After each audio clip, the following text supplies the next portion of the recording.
On this week's episode of That Sound podcast, we have two lovely guests with us.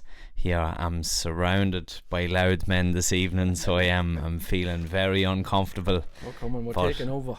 We're in good hands. RD, hey. 3 RD natives. Yes. 3 loud natives, but more importantly from RD, we have Mark and Hugh with us this evening. Lads, it's an absolute pleasure to have you. Yeah, that's good. Thanks a million. Yeah, thanks for having us. We're going to chat about the Foo Fighters album, The Colour and the Shape. The boys are in a Foo Fighters tribute band in your honour. Do you want to tell us a bit about the band, boys? Go ahead. Yeah, I suppose where did it start? It all started long before the Foo Fighters. We said myself and Hugh grew up beside each other. I think we were 4. Hugh started going out with a girl. I don't know if you mention her name, but just pull that into she was from a musical family, and she played the fiddle, and we started doing a Irish rebel, traditional kind of stuff. The 3 of us, and started off there. So Hugh popped over one day and said, I think it was a christening, wasn't it? Yeah, something like that, christening or and stag or something. Someone like asked that. you to do a christening and go up and do a few songs, and it kicked off from there. So we've done Irish stuff for a couple of years. And then that broke up, and we asked Chalky, a good mate of yours, from RD, come in and we set up a kind of a rock pub band. What was the name of that one? It was Chalky now to come up with the name. Oh, I was Connie involved, no? No. He came up with this great name called Rubber Giant. Rubber Giant? Yeah. Never heard that one in my days. And I asked him what did he think? What was Rubber Giant? Well, he said apparently it's to do kind of a condom on, and it's a big rubber giant. So, and I was chalky. There was a few myths about Chalky alright back in the day. Yeah. So that's where we got that name from. And it slowly evolved into the In Your Honour then. Yeah, it went down to kind of a heavy metal, more of a heavy metal pub band with Hack. That's right. Higgins. What was the name of that one? And Zippy down Duffy Wall. Pulled Mickey in then as well. Chalky left and we Chalky pulled Mickey left. in at that stage. That's right. Mickey's drummer for us ever since. What was the name of that band? Forsaken. Forsaken, yeah. I remember you was in the Castle Inn, yeah. But you did a nice mix of stuff. You did, from what I remember, Full of Vodka and Blackcurrant. You used to do a good mix of like Metallica and Pantera. Yeah. We'd keep it kind of normal in the pub, and I'd say the last quarters of an hour we'd keep getting Slayer, Metallica, Pantera. What did you do, Pantera? I'm just trying to remember. Domination. Yo, one of Right, your favourites. I remember Mickey on the double bass. Yeah. Fucking right. But we were talking, I don't know if you've heard that episode, we were talking about different bands back in the day. Remember, Luke, we were talking about that band from Monaghan. Yeah, Speed King. Speed King. Do you remember them? Gigged them a few times. They were fucking serious, They weren't they? were good boys. They were very good. But you were very good too. Done a lot of biker rallies with Speed King.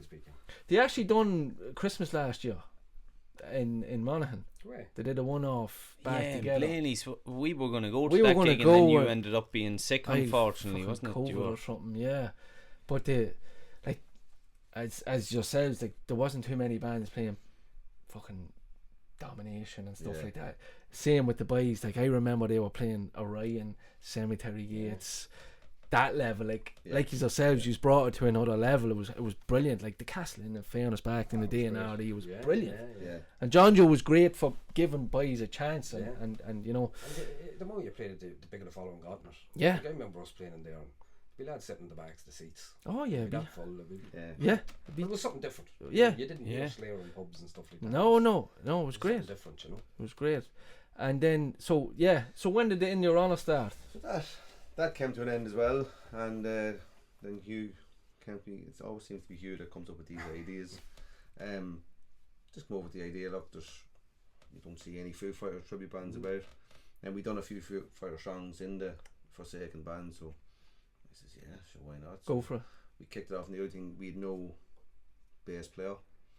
So Shane Conlon, as you know, was working in the local pub. So I went in one night, New Year's Eve, just let's say with a few beers in me. Yeah. And I went in and I told Stan, look, we're setting up a Foo Fighters tribute band. would you be interested in playing bass? And he thought, of course, I was just drunk, and Yeah. so he said, yeah, go, no problem, no problem. And then I rang him the next day and he said, I thought you were only fucking joking. So that's how it all started. That's how it all Give him a set list, and when that was back in I think we picked the 2009, original was it? set list from, was it the Hyde Park gig? Oh, Was brilliant. the original Yeah. set list for it. Right. So we just walk away through that. If we can get through it, see how it goes. Yeah. That was a big difference for us. But I suppose at the same time, just before that, like we were doing the original stuff with Viocosis at the time. We went into the half and half between original and the half Slayer tribute. That's when the Slayer tribute kicked off at that stage, and it was kind of came around the same time, you know. Yeah. Great. It was all happening. We Yeah, had yeah. we had you down in Shercock one night too. Yeah, yeah, Right. yeah. That was before the Slane gig, I remember. Yeah. But any gigs coming up to give a shout out to? Yeah, we've a gig in Warren Point, in the Skylar Room in Warren Point. It's a very, very nice venue, great venue actually. So looking forward to that now on the 14th of September. So Right. Brilliant. Yeah. Saturday the 14th. For any of you people around Warren Point, Yeah. get your arse down to see the boys. I'm looking for a night out. Yeah. And have you an Instagram or a Facebook page or anything? People can find you Yeah, we've both in your honour. in your honour. Yeah. Check out the boys. Yeah. So we'll get into the album, Luke. Will we? Yeah. But before So- that, maybe. Before that, maybe for all of you kind people out there that love to support the podcast, we have a Patreon page up and running. So if you would like to be in with the chance to have some discounts on your merch, to win some vinyl records, and to get early access to the episodes, make sure to check out the link in our bio, or check us out on Patreon at thatsoundpodcast.com, or at That Sound Podcast on Patreon. Yep. And let us know what you think. And if you're watching on YouTube, maybe hit that subscribe button. That does help us to get the content out to other All viewers. support is greatly appreciated. Yep. And we want to give a shout out to our sponsor, Defy Sports. Big thanks to Defy. If you're looking for any sporting goods or that, check out defy.ie. So, we'll get into the album, will we? Yes, our album this week is The Colour and the Shape by the Foo Fighters. Do you want to start off, Luke, or will I? Well, I'll let you tip away with it to I'll start. tip away. So, The Colour and the Shape is the second studio album by American rock band Foo Fighters. The album was released on May 20th, 1997 by Roswell and Capitol Records. It was the first album by the Foo Fighters to be recorded as a full album. As the previous record, we all know Grohl done the whole lot. And written and recorded by Dave Grohl. The album was one of the highest selling albums of 97 and 98 and was nominated for Best Rock Album at the 40th Annual Grammy Awards. I didn't know that. That's Didn't an win. interesting fact. Anyone want to have a guess of what won that? 97 or 98? I think it was at the end of 97 was the Grammys. Probably was Reload 97. No, I it's didn't a random one. John Fogerty. Really? Rock album? Yeah. That's a good That's one. Blue unreal. Moon Swamp. I would have said that's like bluegrass kind of Yeah, stuff. I must listen to it. That's what won. Fogerty stuff's great, but I wouldn't Creedence consider it. Clearwater. Yeah, Yeah, rock, some yeah. nice stuff. Yeah, Drinking music, I like to call it. definitely. It is, isn't it? The album had 3 singles: Monkey Wrench, April 28, 97, Everlong, 18th of August 97, and My Hero, January 19th in 98. The album reached number 10 in the US Billboard. What is your favourite track on the song, on the album, boys? Everlong would be mine. It's hard to pass the top 3, isn't it? Like, Just go a wee bit it's closer. hard to pass the top 3 like singles, but there's a few There- good ones. Yeah, we'll get into it, but there's Yeah, definitely a few. To be honest with you, boys, I don't know about you, right? I haven't spun that album in a while, and when I listened to it, probably last week when I reached out to you, I was kind of going, jeez, there's a few duds here. But the more you listen to it, Yeah. it's a. I'm not going to say it's a grind. It's not a grind at all. But you just have to get the flow with the album. It takes a couple of listens. I found personally. I don't know about you. Yeah, I had listened to it again when we said we were going to review it, and I did feel there was a couple of dead ducks on it, but maybe not so many that you thought. I did enjoy maybe the ebb and flow of the album and the track list and bits and pieces. Yeah. But there are a few that are like, oh, But I need to listen to this every day or twice a day for the next week before I really maybe understand what's happening. But the ones that I thought maybe were fillers, to me now they're not. After listening to it, refreshing my mind, and I don't know about you lads, what do you think? I think it's the way kind of Grohl started the early songs, in that he starts them off. He likes to go between heavy and soft. It's just a roller coaster, and isn't it? That's like, and so we'll get through some of the songs. But it's just you start them off. And say, oh shit, I don't think I like that one. Next of all, it kicks in. Yeah. And I said, just that is good. You know what I mean? Or it starts off really good and then mellows out and you say, oh shit, I thought that could have been potential to have a great song, and then it kicked back in again. Did any of you see the video on Family Guy that talking about the album? No. I don't know if someone made it and you know put it out online, but it's Peter Griffin in the car, right, and he's crying, and it's like the emotions of the colour and shape, and it's like he's crying and then he's laughing and then he's crying and then he's laughing and he's crying, and it's exactly what it is. That is what the whole album is about. So like I could only imagine you sitting there listening to Everlong and then walking after you coming next on it going, what's this all about? The climax, but when you back down the way. Yeah, but when you really get into it and you figure out what Grohl was going through and all that crack, it does resemble that. As I said to you during the week, it's like that time, you know, when you were maybe a bit younger and you had a girlfriend or whatever, and you're like, oh, I love you so much, and then you have a row out, fucking and then, oh, I'm sorry, you know, that's what it's like, isn't it? Picking the pet, she loves me. She loves me now. Yeah, that's what it's like. She loves me. She loves me now. He's just after splitting with the wife. That's right. That's what. We were chatting about that, and a few of the things we had read up on was he actually got served his divorce papers when they were recording at Bear Creek. So they had decided to split for Christmas. And they had started that recording in November of '96 in that Bear Creek Studios, was in a rural sort of spot in Washington. It was up in a barn or something, wasn't it? Yeah, an converted barn. With Gil Norton as the producer. Yes. So what Grohl was sort of enthused with his production on, what is it, Trompe le Monde or Trompe le Monde by the Pixies. The Pixies. Which coincidentally or ironically had the same release date as Nevermind. The Pixies album? Yeah. But didn't they get kind of slated for copying the Pixies?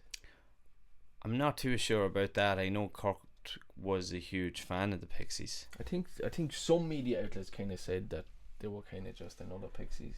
Well, they were saying, I disagree now. I know that back, say that the topic of the recordings starting at Bear Creek in the November time, there was a little bit of conflict between, say, the band and Gil Norton, as they were used to recording their own sort of punk band way and having it very feel orientated and very aggressive, whereas he was more methodical and very professional, and he wanted it to be okay, record another take. So after they had decided to cut for Christmas, it was reported that Grohl went to Virginia to be at his mother's house for Christmas. So during that sort of time between Christmas and New Year's, he went to a small studio in Arlington and recorded 2 songs, which happened to be Everlong and they were Walking After You. They were way before, weren't they? They even went to record. So, you know, having been served his papers during, he was still very much licking his wounds and his scars were still very fresh. So he came back with 2 absolute masterpieces there. Monsters. Really leaning into those emotions. Yeah, well, like that's what they say, that the track listing was designed to resemble a therapy session, a mix of up-tempo tracks and ballads, like we just said, reflecting on different emotions, you know, from that divorce. Well, it surely would have been a very tumultuous time for Dave. You know, like that'd be something else. Imagine being served your papers during the recording sessions. Like it has to take effect.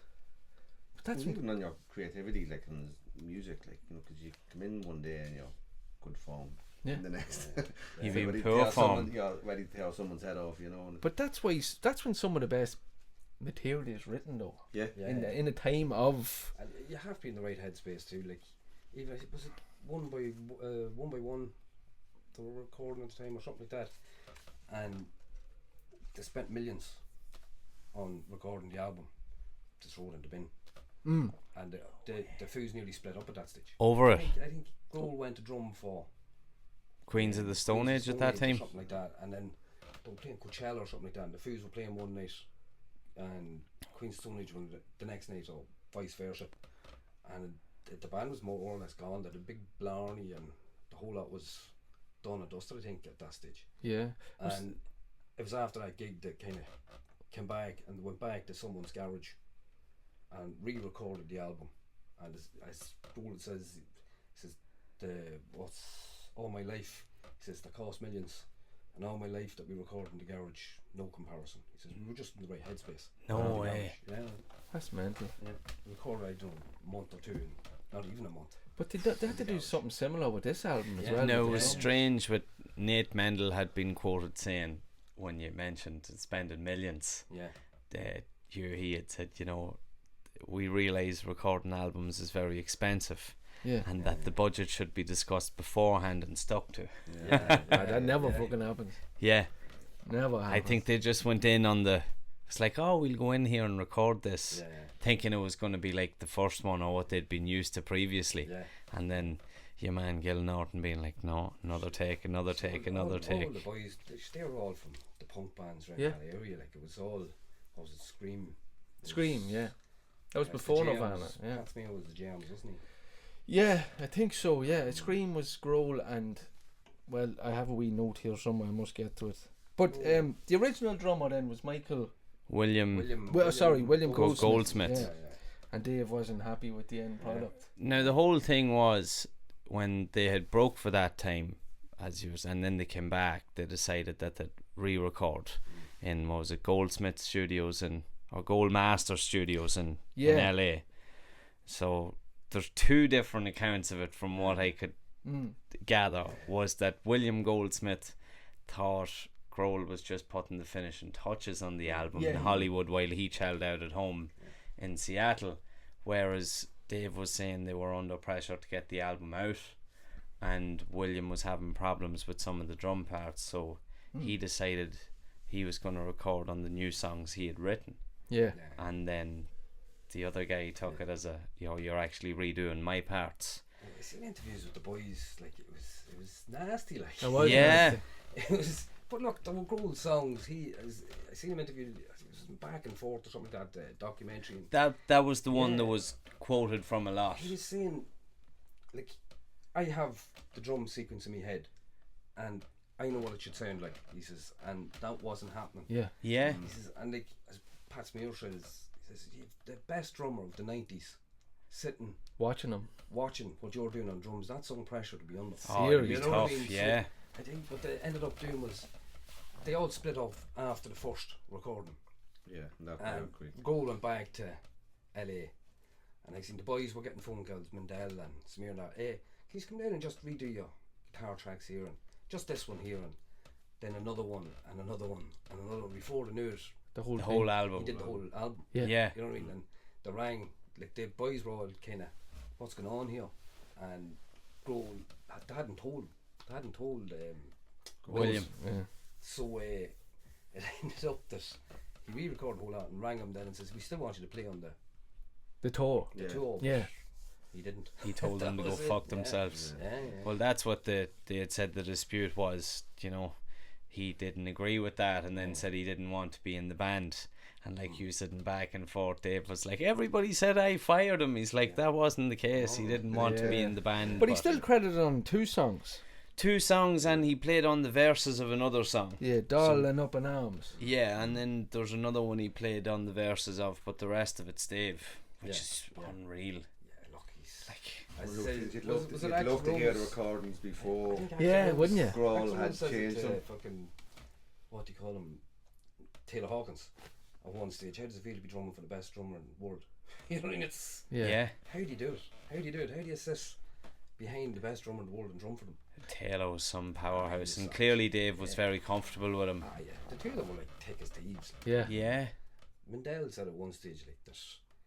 He says when Taylor came to the band first, he says he didn't like him. But Yeah, there he was was- two boys. He said, was too "The Who two- didn't get on? Mendel and Taylor didn't get on for years, which Oh, is yeah, and funny then there as a was- rhythm section. Yeah. So he was saying Taylor was very that SoCal sort of. He'd sleep on the couch, but at the same time he'd wind you up or wake you up for a laugh. Like Yeah, fuck he about. said he couldn't He get said up. him and Grohl, it was like having two kids in a room. Yeah, They just bounced off each other, and it was a struggle. But it was grand after a while. He realised how good he was. Yeah. It's And- okay, you know. Was there at one stage too that he was kind of told to up his game as well, Mendel, the bass player? When they were recording Colour and the Shape, Yeah. the boy was it your man. What was it? The- Gil Norton. Yeah, he told him. He told him You need this is the rhythmless section to the two boys. no way. Yeah. But they all came from them punk bands and all, but it was just craziness. Yeah, And next thing all of a sudden they went into this hyper produced album, and they just hadn't done that kind of thing Yeah. before. It was a big shock to them. Like I think it was well, like a confidence studio and a metronome is a very scary thing to be Yeah. put in front of you if you've never been experienced to Yeah, that they were before, probably been exposed to raw it. compared to Oh, that yeah. shit. Like, yeah. I remember the first studio experience at like 16 being thrown in with a click track and having not used one since maybe formative lessons of 12 or 13, and we're like, we'll go again, we'll go again, we'll go again. And I remember having 2 days studio time and they're like, we're doing drums first. If I wasn't close to tears that day, Leg shake. I don't know when I will be, but we mastered it in the end. You did alright. You Yeah, did it. we got it. We're still here. Still here, mate. What other notes do I have? Do you know where the name came from of the album? Yeah, I think it's You go it's a for a World gunner. War Two. It's a World War Two phrase for unidentified. Oh, that's the flying- Foo Fighters. That's the Foo Fighters. Fighters. Yeah. Sorry. Oh, you yeah. mean Colour and the Shape? Yeah. Yeah. No, you can Yeah, tell yeah. that one as well. Yeah, well, I suppose, yeah. For anyone who ever asked me where did Foo Fighters come from, or what's the Foo Fighters, so it was interesting, I suppose, to see. Yeah. That's where it came from. And Grohl himself actually wanted to, because he'd done the first album all by himself. He wanted to call it something that let people think it was a band. Yeah. So we did Foo Fighters as Yeah. colour, so that Yeah. people would think it's an actual band and not just one person. Yes. Colour and the Shape, actually, yeah. I heard actually the reason why It's a good it was story. called that. So they had I think he was a producer, a guy from England, wasn't he? Yeah. The tour manager, I think it was, wasn't it?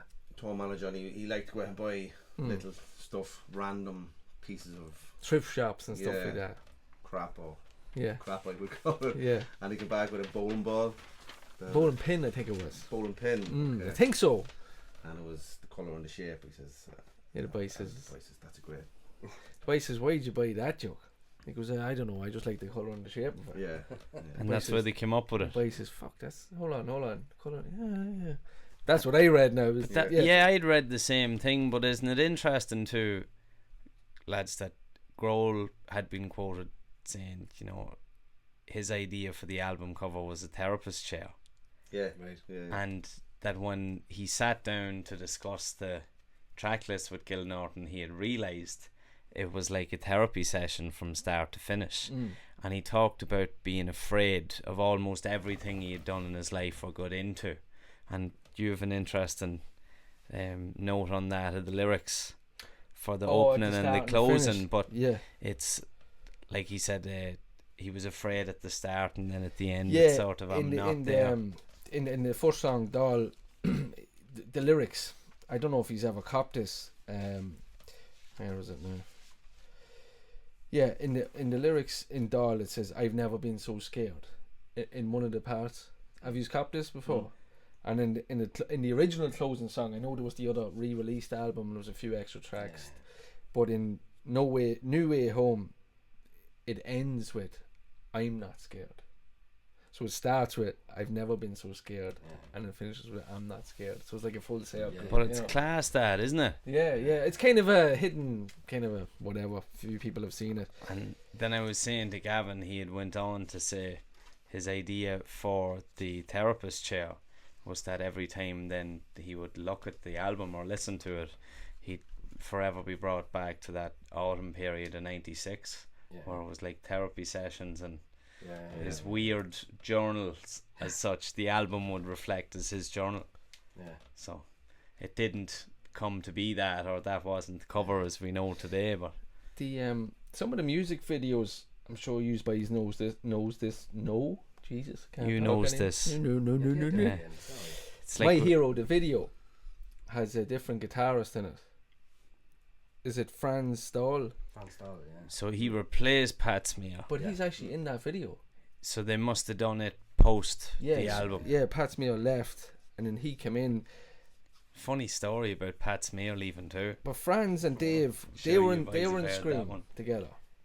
Franz Stahl and Dave, they were in Scream. That's where he pulled him from. Yeah. Pats me off. Because obviously Taylor Hawkins is obviously in all the other videos for the singles, but he didn't actually record any of them, Yeah. which is kind of Yeah. mental as well when you think of it. Well, if it's done post, Yeah, of know. course, yeah, but kind of a bit odd that he didn't actually. they said that they done a live gig on one of the ballrooms in New York for MTV on the rooftop, and Pat Smear bailed mid gig. Yeah. Yeah. He- That was he- organised. Yeah, it would have been. Yeah, They knew he was. Yeah, he told them he was leaving. I think he Why wanted was he to leaving? leave He was. He pre the release of the band. Yeah. And he wanted to get out, and he says, "Look, let us get somebody else." And it was supposed to be a 3-week deal. I think it went on for 3 months. And Grohl, I think they parted with Scream, and I think Franz held it a bit against him. Okay. So he left to go to Nirvana, and I think Grohl held it against. Franz held it against Grohl. And they kind of made up then later on, and the first name that came to his head, he reckoned, when Pat said he was leaving. Was Franz. Franz. Right. Yeah. So they arranged then on, I think it was an awards. It was the MTV Awards. Yeah, or something one like of that. those. They were playing on the balcony outside it. And then they sang a certain song. I can't recall what song it was, even though I read it. And Smear had said that last song we played will be my last song, Yeah. Oh, was and it I'd all like kind to of- introduce you to my replacement, Oh, Franz. Yes, it all happened. Yeah, it was Yeah, all and then he organised. tipped down, and Franz came out and took over, like a passing of the He was torch. there for a year or so, wasn't it? Yeah, he didn't last too long. I think when they went to record the next album. That's when your man Chris came in. Yeah, Stahl. He was the main writer with Scream and that. Right. And like the Foo Fighters, being the Foo Fighters, Grohl was. He was the writing. Yeah, and he wasn't. He involved. was the I think pen. The three boys had gelled. Hawkins, Oh, okay. Mandel and Grohl, and he was a bit on the outside. That's the impression I got anyway. Yeah, That which he was a bit- happens. Yeah, he was a bit on the outside, and he was kind of a wee bit intimidated, and just didn't click. And they actually kicked him out. Did Oh, they? really?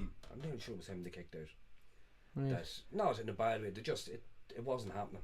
You know what I mean? It just Poor wasn't- Franz after forgiving Dave. Yeah. And then he like Yeah. to get fucked out on Get the his Evo head. again. He was with them for a while now. He was with them for a while they were touring. I never copped the video until I read it. I'm like, all right, let me look back at that video. I'm like, who the fuck is that fella?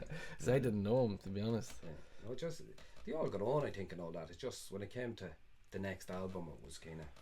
When did your Wasn't man come happening. back then? Which album did he come back from? Pat Pat Smear. He came back. Let me think. He wasn't on I one. think he came back for the 2005. acoustic one. In Okay. my head, it was the The Skin and Bones. Skin and Bones. Yeah, he was. I think Grohl had asked him a few times to come back, because I remember seeing Chris Shiflett saying that he'd heard a couple of times that he was only in the band and it was He was kind of. packing his bags.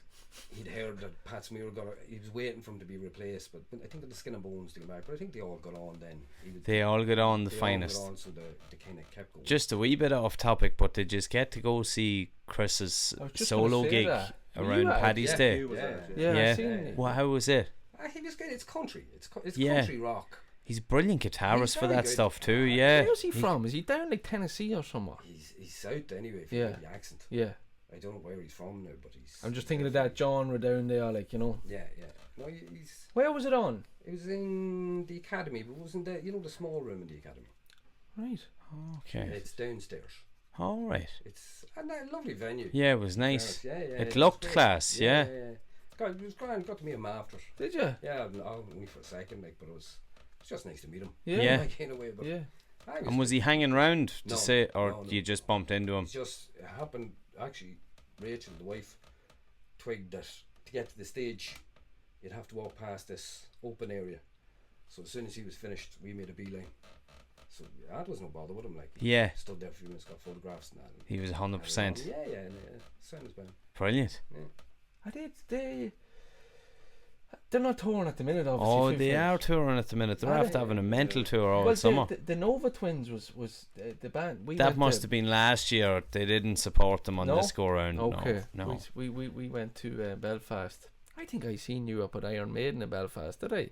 I think I did. I was saying that. But we went up to see Limp Bizkit and Tom Morello there over the summer. Yeah, and Nova Twins had supported them. Right. And two ladies from England. Yeah, they were Very fucking good. Don't- But they had supported the Foo Fighters on last year's American leg, did you Yeah. say? Or 2022?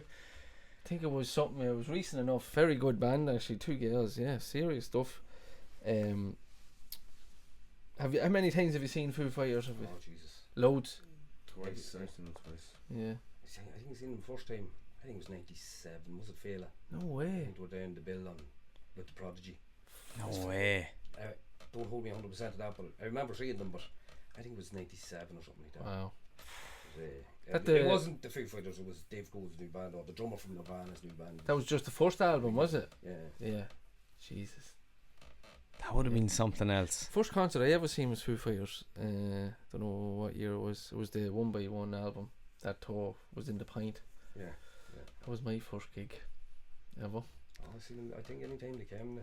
Yeah, a great live show. He's Brilliant. He's brilliant. Yeah. Some of them gigs in Wembley that they have the videos for. Oh, they are Jesus, something yeah. else. Savage. He's The a great one where showman, Jimmy isn't he? Page comes out and plays rock and roll with them. The one we seen in the RDS was class. I'm It sure was you saw brilliant that too, yeah. We met Stan up there. I think I might have met you up Myself there. and Sweeney and Yeah. Jim and- Yeah, we met you. Yeah, that was Stan was with us as well. yeah. That was a hell of a gig. That was a great gig. He's a showman. But the fact, remember Taylor Hawkins came down and played the guitar and Grohl went up and played the drums and that. Yeah. It was class. That was class. No, they're good. Great live. Will we talk about some of the tracks, boys? Yeah.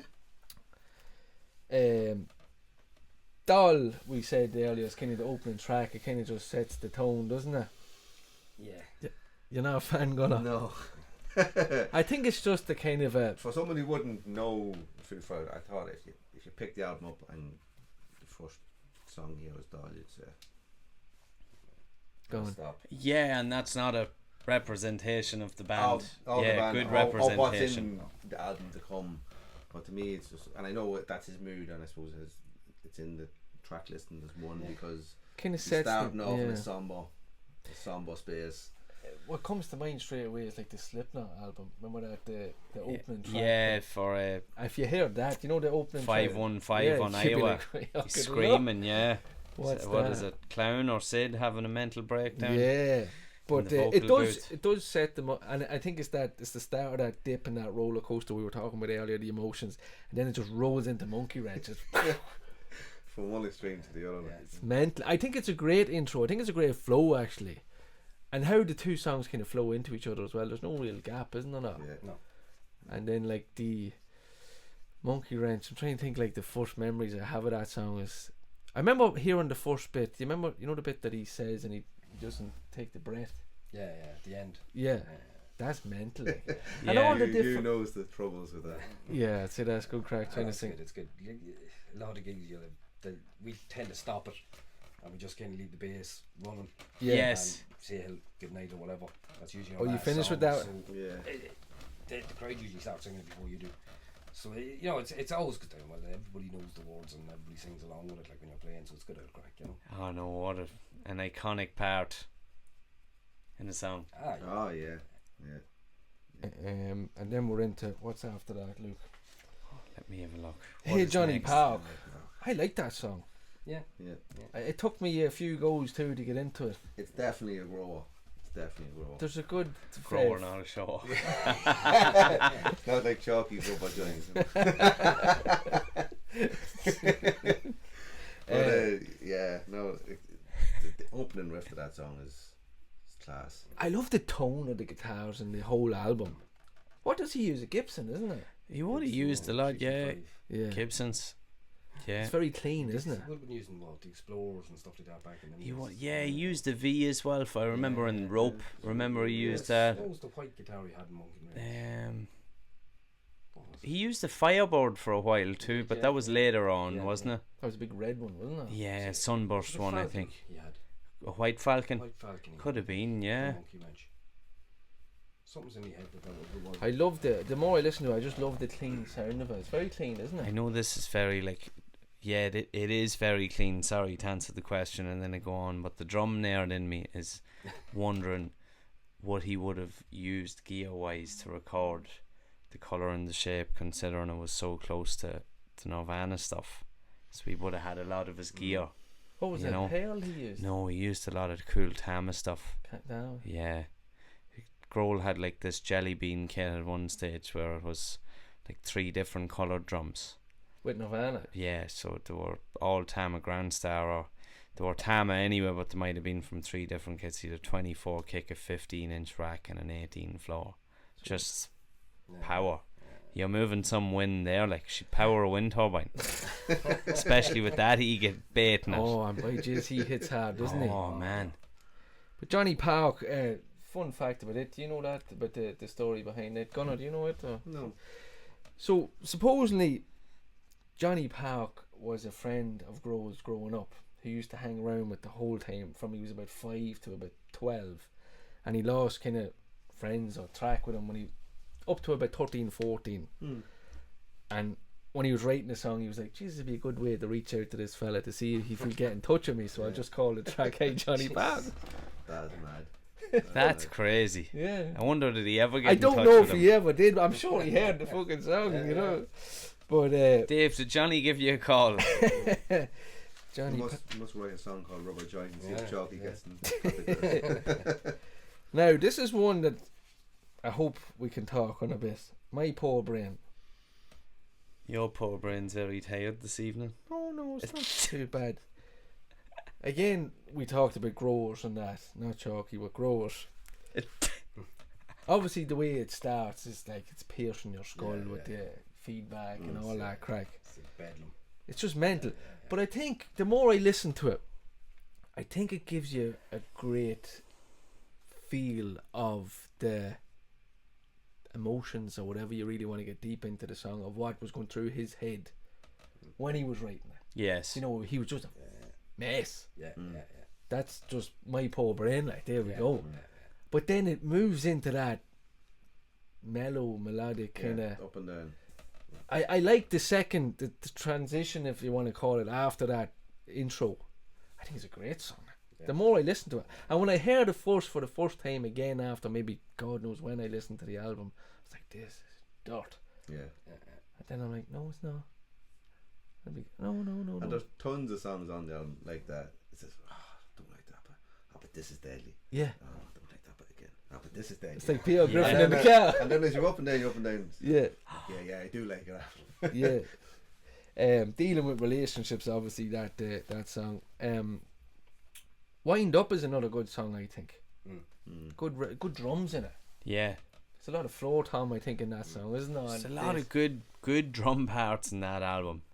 Like Everlong had been a staple or a target for me to aim toward when I was starting off as a drummer as a kid. Is you really got to be on your game to play that thing precise.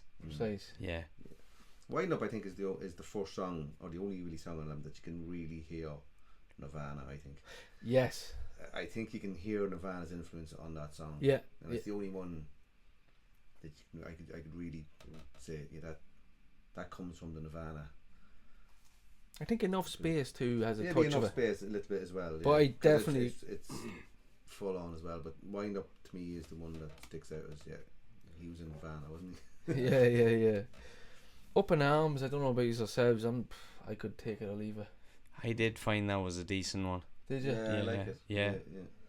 And again, it's the slow start to it. Yeah. Slow section to start, and then it kicks in. But yeah, no, it's growing on me too. So. Hugh, you a fan? It's alright. It's alright. Do you ever play it on the set? No. What do you play on the set off that? Would you play obviously the hits, but do you play any other? Three. No, it's the tree. It's tree. No, just the tree. tree. Off that, Just a I bit think of a we were looking when we were on about doing when Skin and Bones came out. Will we do a Q stick set one night just to? Yeah. And you'd be obviously looking at February stars and stuff like that. But, Yeah. which is great. Skin and Bones, in fairness. It is, very, yeah. very good. But yeah, no, look, you couldn't. You're picking songs off that album, you have to go with the 3 main ones. Yeah. They've so many. How many albums have Foo Fighters in total? Studio A lot. albums. There's a lot of albums. There's around 10 anyway. Is there?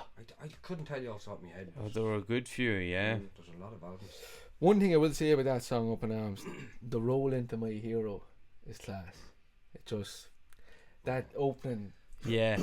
it's iconic. Like, That was double drummed, I believe. I did hear Yeah. that. Yeah. So he had played the beat, Yeah. yeah, with say the hats, the snare, and the kick, and then he played the toms With a wee bit of delay on it. or something. separately. Yeah. Yeah. Heard that, alright. But it is very iconic, that opening, the opening half a second. Even the bass riff Yeah. coming in with it, Bass. I think really adds to it. Like I suppose it tells you, I suppose, when like I've yet to see a video or be at a concert where they haven't played My Hero. Yeah. I mean, or even any of the three singles off that album, they're a mainstay in every concert to do. You know what I mean? So To this day. to this day, so Almost. To this what? day. and still probably get some of the biggest reactions. Oh, yeah, They'll probably fact. put the Best of You in there as well. Yeah. Didn't they play My Hero similar to the Wembley version in Slane in 15, where Grohl was sort of out on the ramp in the crowd and he was talking and brought it in, and then the whole band came in for the end of it. Yeah. I'll never forget the opener to that concert when they came out with Everlong. Oh, that's Which What blew did they me play? away. Everlong. The open bit? Yeah, the people I had went, we I didn't know. chatted Afraid of the about, Rain. Afraid of the Rain. I had a ticket and I said, oh, I'm not Oh, going. it was a miserable day. It was Oh, actually it was a horrible. beautiful day up till around 4 o'clock. Yeah. When the heavens opened. And you knew it wasn't They opened. stopping. Yeah. And that's why it was so slippy and Slane, that concert. Was it because- bad, was it? Oh, it was cat, yeah. Yeah, but like the ground was solid going in. Yeah, And the then rain when just the ran rain- off it. It was only the top section of Yeah. the ground, so Leap. you weren't sinking into it. Yeah. It was like an ice rink because the top of it was all muddy. So literally in front of me there was a big space where no one could stand, and then I was in the middle of the crowd and I got standing there all happy enjoying the concert. Bumped into. Come straight down, Chopped the you. legs from under me. The two of us just went straight and covered head to toe. Oh, in man. muck. It was just Like bowling, like the bowling pin your man was on of it. that's What was the colour and the shape of you going on? well, it was Brown. brown definitely. And what shape were you in? Well, we'll leave that to your imagination. Yeah, I had a couple of Prosecco's maybe. A few It's the only Chardonnays. time I seen the Foo Fighters that I wanted them to stop. In Slane. Yeah. Just with the Really? weather. It was just, Yeah. I was cold, wet, miserable. Yeah, it's no I just fun. wanted to get out of there. Yeah. You know, like, and I kind of felt sorry for him because remember, as you were saying, he was down onto the platform, it was just pissing down him. And he was trying to keep Trying his best. the whole thing Yeah. going, and you were just, Jesus, God love you, you know what I mean? It was, I just remember it being class, like they played Everlong as first, and then I don't think it was second, but third they had played, or maybe it was second, they'd played Arlandria very early in the set, and they might have played something from Nothing early in it as well, and it was just that whole build up, and the people I had went with were all Sonic Highways chatting. We're like, what's he going to play first? Are they going to play Congregation or are they going to play Feast of the Famine? It was like one or the other. I was like, oh, I'm looking forward to seeing Everlong. And he comes out in this red and black flannel and took the stage like a lunatic. Tailors above, and we were right at the barrier between Gold Circle, and I worked with a guy at the time called Luke Donnelly. I went to school with him, and I went with him and his family and his younger brother. There was a really nice security guard let us into the Gold Circle at the end. No way. Yeah, to the back, because his younger brother was Getting squashed. maybe 11 or 12 and up again the barrier, so we got led to the middle of the back of it, and for Monkey Wrench or the No way. do you know what this is called, the last couple of ones. Yeah. But I remember Taylor being like in this line of sight here from where we were sitting, being blown away, the feedback and thrown in, and just Grohl coming He's a in and master warming up drummer. on the hats, and the big scream coming in. Come on! It's like the whole. At that stage I was walking out because I eventually made it to the bottom of the ice rink, I'm going to call it, Yeah. covered, and then I'd go over to the edge to try and the bouncers wouldn't let me out because it wasn't an exit. I said, let me out, I just want to get out somewhere where I can just stand. Yeah, yeah, But then eventually I squeezed out and you're walking up along the walkway yeah. and they just started playing Best of You. And so it was great to see. I think didn't they play Hell's Bells after that? I or- think they played Jailbreak. that evening. Right. Yeah, for Thin Lizzy. I must just look up to say, I thought played Hell's Bells. AC/DC I know that they night. used to do. Who opened for them that day? Oh, Hosier, Kaiser Hosier, Chiefs yeah, were yeah, second. Yeah. Hosier, Ash as well, I think. Ash from the North, yeah. Yeah. Cool. I got a ticket for €30 that day. Oh, yeah. Yeah, I had no ticket. Yeah, And I yeah. went with them for the crack. I remember someone saying to me, "Are you for real? You've no ticket?" It's like, "I'll get one up here." And some lad goes, "Oh, someone no ticket?" I says, "Yeah, me." He says, "Listen," he says, "I bought 8 of them." He said, "There was only 6 of us could go." Yeah. He said, "I sold one." He said, I just want rid of it, but they're all in drinking and I'm out here like a spare prick for an hour." He says, "What do you want for it?" He says, "Give me 50. I says, "I've 30 cash for me, that'll do you." Cute humor. As you'd say, I'd be cute. You'd be cute. Where were we? See You. It's kind of an acoustic song, isn't it? About his relationship with your one. What's her name? Jennifer, wasn't it? Jennifer. Good. Oh, what was her name? I had it written there. She was Youngblood, was it? Youngblood. Youngblood, that's it. yeah. Yeah. Good song. Yeah. Not a fan. You can see where I'm going with the song, you know. Yeah. Darling, see you, and for me. Yeah. It's actually it's the wife. It's one of the wife's favourite Foo Fighters songs. Yours. See You. No, one of the wives. Oh, the wives. Yeah, Okay. she loves it. Right. Yeah. I liked it. Grawl said, I think none of the band liked it, but when he was actually the only person who liked that song in the band. Right. So, yeah. It must be weird playing songs that you don't even like. Yeah. Yeah. Obviously, he had pulling power, so it was Obviously. it stayed on the It set list. stayed, So. yeah, for sure. Enough space then. It was.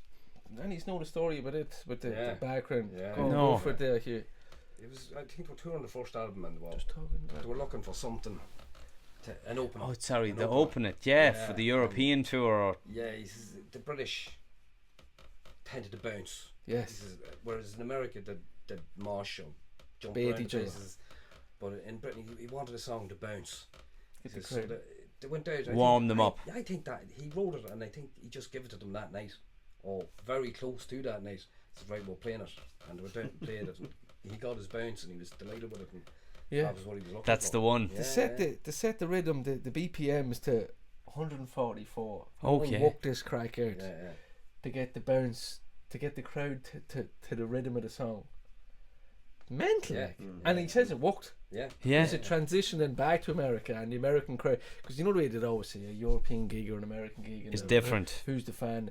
And as Hugh says, that's what the angle was to try and get the crowd to interact with the bouncing. Yeah. That's Mental. unreal. That, And it was yeah. named after a favourite film of Grohl's, Arizona Dream, Right. with Johnny Depp in it. Okay. Something to do with that. Very good. There's one for you. It's good to know. We must watch that one. Johnny Depp. We'll yeah. start reviewing films next. Film of the Yeah. week. Yeah. And then, as Yeah, you were saying, February good Stars. film. Did you say you're a fan of February Stars? Or Yeah, I like it, yeah. particularly the Skin and Bones version. Not that that's a whole pile away from it, but it's it's a good song. yeah, I think it's just one of those. You're Very listening, underrated. It's kind of meandering along, and then it gets to the February Stars bit, and it's the only one of those you're singing in the song in Yeah. the car. Yeah. And it gets to that bit, that's, you know, it's just a good song. yeah, I agree. I had it down as like a very underrated song. Starts very slow and just builds and builds and builds. Like, But I wouldn't mind it. In the Skin and Bones, there's obviously a lot of good songs done acoustically, and that song always just stood out for me. In the Skin and Bones, it was good. Like, you know, you can still listen to My Hero and Yeah. all that type of good stuff. And the acoustic version of My Hero is very good as well. But February Star was one that always kind of stood Good out. tune, It's yeah. Good tune. what is your take on when it was re-released then and we got that colour and the shape? I know you're not a fan of it. Yeah. No, I I'm wasn't not a a very mad fan of big it. fan of The that. song. Yeah, I would say that was I think in Taylor. my head. Yeah. It's come back to the days of Scream and Germs, and that it's more their natural thing. Yes. If you know what I mean, you take all the production away from them lads. That's Back what to they'd the be punk doing. stuff and that's all what that. they'd Oh, be it's madness. Yeah, it is. It's Yeah. haywire. As You I can had say said with to you, that it was stuff. like Slipknot, the same sort of thing of just craziness. Yeah. Yeah, well, yeah, to a point, I suppose. Yeah, I think Grawl likes to have something like that. Yeah, now, he you know, does that like, you know, fairly he- regular. White Limo, all them Yeah. type of songs, he likes to have them different. really grunty, shouty, like Nirvana. No Major over Yeah. his songs. To be honest, I never listened to much of Scream. Like, is Scream kind of that kind of material? It's like they were all that whole scene. The punk. Yeah, was big when they were all kids. Like, Yeah. so they were all dragged up the same way, you know. Watching a lot of the English punk and stuff, I think, Probably, wasn't it? Probably. Yeah. Everlong then. My favourite off the album. My hero would be close second, but Yeah. Everlong is Yeah. the song. Yeah. It's the most iconic song, I'd say, is it? It It'd have to be there or thereabouts. There's not a kick in the arse away from them. It, Monkey Wrench and All three of them, Yeah. and then you could probably throw in Best of You and yeah. maybe Pretender. Is Big Me on that album? No, No. Big Me's the first one. First one. First one, yeah. Mm. But Everlong, where they go, the drums. Oh. You've been a drummer. Yeah. You know what I mean? And That's- it's a song I love. Like, I love playing the song, Yeah. but it's actually watching Mickey do it. Yeah. It's like, something I else. I get lost in Mickey doing the drums. It's all over the place too, isn't it, Luke? Yeah, and I always found that when he goes double timed, then I wonder, Yeah. and just before it comes into Yeah. the chorus, Yeah. it's like It's a great song. just the way he would lead, and it had all the wee growlisms. There's a lot of space in Da- it, isn't there? Yeah, but see, Dave had a way of he would play things that little bit differently that set him apart from other rock drummers. Be it his sort of triplety fills, or he had a very bombastic feel like John Bonham at times, and you can see that in the Queens of the Stone Age stuff, the even floor tom and in the stuff, Nirvana stuff as well. But like his triplet fills and bits and pieces, so much power as a drummer. Didn't he write all of that song? Guitars, but the whole lot. But of that it? was one of the Everlong was one of the songs. It and Walking After You. He wrote All of during it. that period In of Christmas and Virginia. New Year's when he went home for Christmas, Mm. and then went to a small studio and recorded them, Yeah. and came back and was like, "Look what I have." Now I know Gil Norton had said that Everlong was the catalyst that made the album whole. It brought the whole thing together, and he was like, when he heard it first, he was like, "Whoa, we've got something here." Oh yeah. Like, Yeah. That's a hit there, like straight away. Yeah, From the first time I heard it, I remember going, Phew.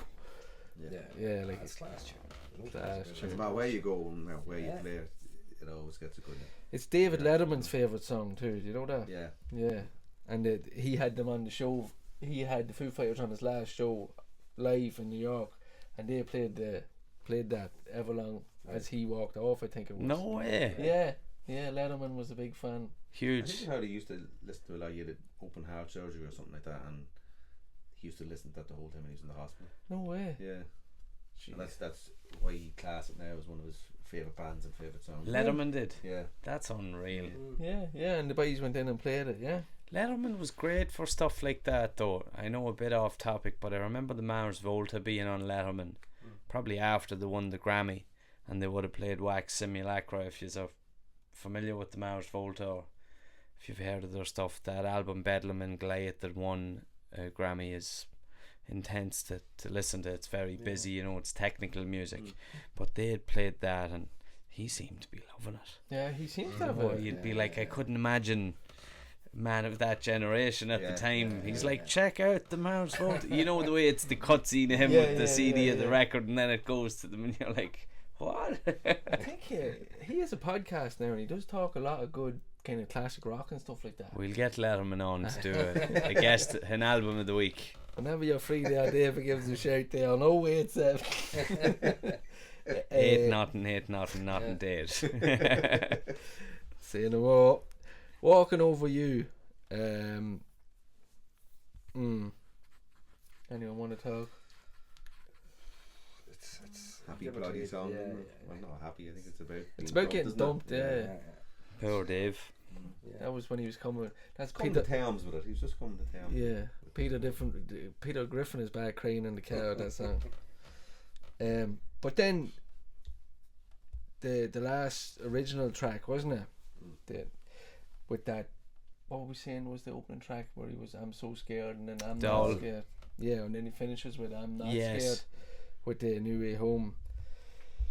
I think it was a great way to end the album because it just kind of brings it full circle. I mean, And it's a good upbeat song, and that, you know, yeah. it's not But even in overly the heavy, it's kind of just. But even happy. in the lyrics and that, if you read the lyrics, it's kind of like he's come to terms with, right, this is done, it's over, it's time to move on, kind of thing.